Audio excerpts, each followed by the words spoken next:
সবাইকে আমন্ত্রণ আন্তর্জাতিক সংবাদের শুরুতেই জানিয়ে দিব সংবাদ শিরোনাম। ফেনী সহ আশপাশের ৮ জেলায় শুধু চারিদিকে কান্না আর আহাজারি। পরেই জানাবো শেখ হাসিনার লাল পাসপোর্ট বাতিলের ফাইল প্রধান উপদেষ্টার কার্যালয়ে। আরও জানিয়ে দিব পাচারের টাকা দেশে ফেরাতে সহযোগিতা করবে সুইজারল্যান্ড। এরপর জানাবো পানির নিচে ঢাকা চট্টগ্রাম মহাসড়ক। আর সর্বশেষ জানাবো বাংলাদেশে কেন এমন দ্বিতীয় বিজয় হলো, কি বলছে বিশেষজ্ঞরা।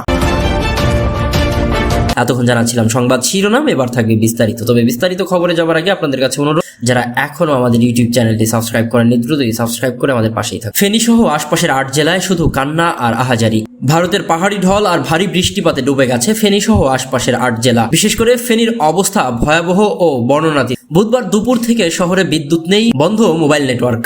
বৃহস্পতিবার ২২ আগস্ট সকালে দেখা গেছে শহর ও নিম্নাঞ্চলে সর্বনিম্ন বুক সমান, কোথাও কোথাও গলা সমান পানি। ঘর ছেড়ে রাস্তায় নামলেই ডুবে যাওয়ার উপক্রম। চারিদিকে কান্না আর আহাজারিতে ভারী হয়ে উঠেছে সেখানকার আকাশ।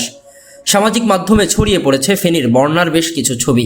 স্পর্শকাতর এসব ছবিতে ভেসে বেড়াচ্ছে বন্যার ভয়াবহতা। এমন একটি ছবিতে দেখা গেছে কাঁধে লাশের খাটিয়া নিয়ে একটু উঁচু জায়গার সন্ধান করছে কয়েকজন। এহসান আব্দুল্লাহ নামের এক সাংবাদিক ফেসবুক পোস্ট করে ফেনীতে থাকা তার স্বজনদের খোঁজ চেয়েছেন। ২ দিন ধরে তাদের সাথে কোনো ধরনের যোগাযোগ না করতে পেরে উদ্বিগ্ন তিনি। সায়েম মুনির নামে এক ফেসবুক আইডি থেকে পোস্ট করে জীবন ভিক্ষা চেয়েছেন একজন।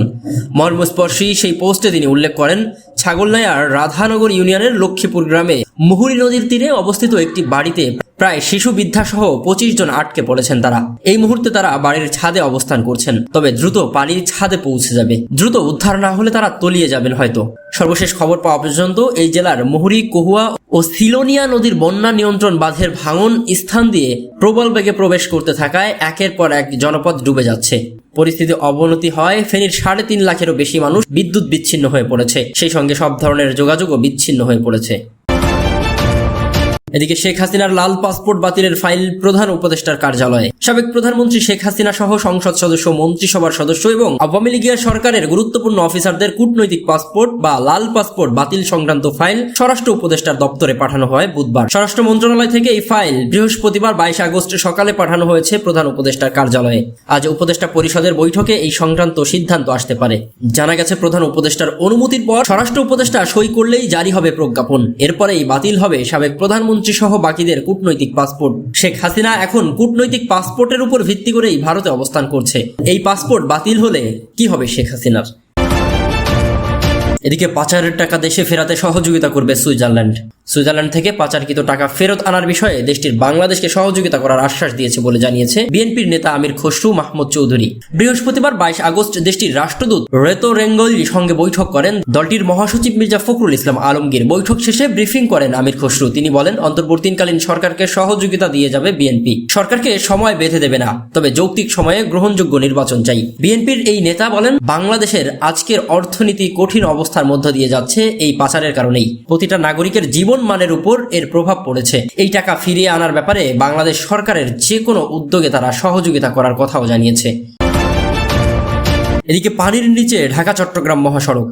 গত কয়েকদিনের টানা বৃষ্টি ও ভারত থেকে নেমে আসা ঢলে ফেনী, নোয়াখালী সহ দেশের বেশ কিছু স্থানে বন্যা পরিস্থিতি ভয়াবহ আকার ধারণ করেছে।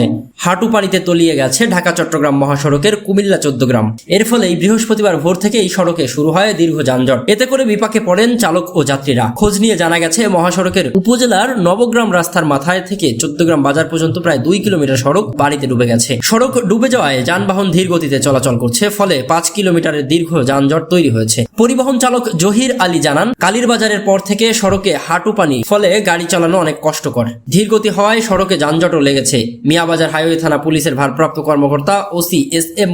লোকমান হোসেন গণমাধ্যমকে বলেন, মহাসড়কে পানির কারণে যানবাহন চলাচলে ধীরগতি সৃষ্টি হয়েছে। যানজট নিরসনে হাইওয়ে পুলিশ কাজ করে যাচ্ছে। কেন দ্বিতীয় বিজয়? ১ নম্বরে, ফ্যাসিস্ট শক্তিকে ক্ষমতা থেকে উৎখাত করতে অকাতরে প্রাণ দিয়েছে তরুণেরা। তারা প্রাণ দিয়েছেন কোন দলের হয়ে নয়, বরং ফ্যাসিস্ট শক্তি বা রাষ্ট্রের বিরুদ্ধে ঐক্যবদ্ধ জনগণ হিসেবে। ফ্যাসিস্ট হাসিনাকে দেশ ছাড়া করার পেছনে প্রধান কারণ হচ্ছে দলীয়, সামাজিক, মতাদর্শিক, ধর্মীয় এবং অপরাধ বিভেদ ও বিভাজন ভুলে গিয়ে ফ্যাসিবাদ, ফ্যাসিস্ট শক্তি ও ফ্যাসিস্ট রাষ্ট্র ব্যবস্থাকে উৎখাত করবার জন্য নিজেদের জনগণ হিসেবে গঠন করতে পারা। বাংলাদেশের রাজনীতি শুধু নয়, আন্তর্জাতিক ভূ রাজনৈতিক ব্যবস্থার পরিপ্রেক্ষিতে এটা ছিল বিশ্ব ঐতিহাসিক এক ঘটনা। এই গাঠনিক প্রক্রিয়া অত্যন্ত গুরুত্বপূর্ণ। জনগণের যে সামষ্টিক বা আত্মিক রুহানি শক্তি, যাকে পাশ্চাত্য রাজনৈতিক ও আইনি সাহিত্যে জনগণের অভিপ্রায় বা উইল অফ দ্য পিপল বলা হয়, বাংলাদেশের তরুণরা দেখিয়ে দিল কিভাবে তা গঠন করতে হয়। সেই দুর্বার শক্তির সামনে শেখ হাসিনার ফ্যাসিস্ট শক্তি মার খেয়ে গেল, জয় ঘটল জনগণের অভিপ্রায়ের। একালের পাশ্চাত্য দার্শনিকেরা, বিশেষত ফরাসি দার্শনিক মিশেল ফুকো, এই সামষ্টিক গণ অভিপ্রায়ের নাম দিয়েছিলেন পলিটিক্যাল স্পিরিচুয়ালি বা রাজনৈতিক রুহানি অভিপ্রায়, সংক্ষেপে রুহানিয়াত। এই অভিপ্রায় গ্রিক খ্রিস্টীয় পাশ্চাত্যের সেকুলার বনাম ধর্মীয় বিভাজনের উপর দাঁড়িয়ে যে আধুনিক রাজনৈতিক মতাদর্শ ও আধুনিক রাষ্ট্র গড়ে উঠেছে, মোটেও সেটা নয়। ফুকো এর নজির ইরানি বিপ্লবে দেখেছিলেন, কিন্তু পুরোপুরি ব্যাখ্যা করতে ব্যর্থ হয়েছেন। এদিকে বাংলাদেশের ক্ষেত্রে আমরা তারই আরেকটি ঐতিহাসিক রূপ দেখলাম। বাংলাদেশের তরুণরা পাশ্চাত্য মডেল অনুসরণ করেনি, বরং তাকে অসার ও অর্থহীন প্রমাণ করেছে। এমনকি ইরানি মডেলও অনুসরণ করেনি, কারণ তা বাংলাদেশের জন্য উপযোগী নয়।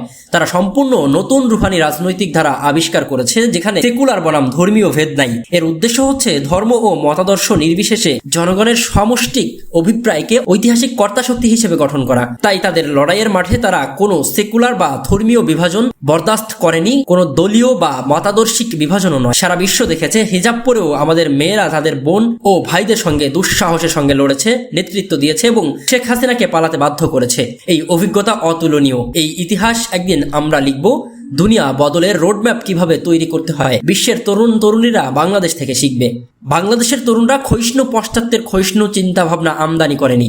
এই প্রথম আমরা দেখলাম তারা তাদের ইতিহাস, ঐতিহ্য, স্মৃতি ও ধর্মবোধের সঙ্গে তাদের মুক্ত ও স্বাধীন চিন্তা চেতনার সংযোগ ঘটিয়ে নতুন বাংলাদেশ গঠনের ভিত্তি আন্দোলনের শুরুতেই আরম্ভ পর্বেই গড়ে তুলেছে। তারা পরিষ্কার দেখিয়ে দিয়েছে বাংলাদেশের এই ঐতিহাসিক ও অভূতপূর্ব কালপর্বে জনগণ শুধু তারাই যারা সকল প্রকার ফ্যাসিবাদ ও ফ্যাসিস্ট শক্তি এবং ফ্যাসিস্ট রাষ্ট্র ব্যবস্থার বিরুদ্ধে লড়েছে এবং লড়বে, যারা জীবন দিয়েছে এবং জীবন দেবে। বাংলাদেশের জনগণের জন্য তারাই দ্বিতীয় বিজয় দিবস ছিনিয়ে এনেছে।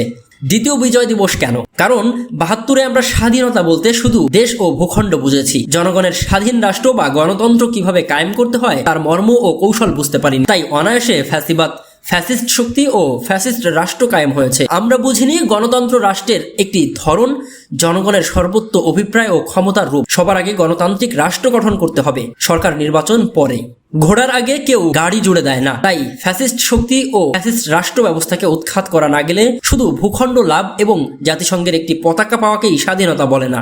কিন্তু গণতন্ত্র বা গণতান্ত্রিক রাষ্ট্র কায়েম না করে একদিকে ফ্যাসিবাদ ও ফ্যাসিবাদী শক্তি একটি ফ্যাসিস্ট রাষ্ট্র কায়েম করেছে, আর আমাদের দিনের পর দিন বুঝিয়েছে যে এই ফ্যাসিস্ট রাষ্ট্র ব্যবস্থা কায়েম রেখে নির্বাচনই গণতন্ত্র। এই ভুয়া নির্বাচন সর্বস্ব তত্ত্ব দিয়ে শুধু ফ্যাসিস্ট রাষ্ট্রই কায়েম করা হয়নি, একই সঙ্গে লুটেরা ও মাফিয়া শ্রেণীকেও বাংলাদেশের অবাধে লুটপাট করতে দেওয়া হয়েছে।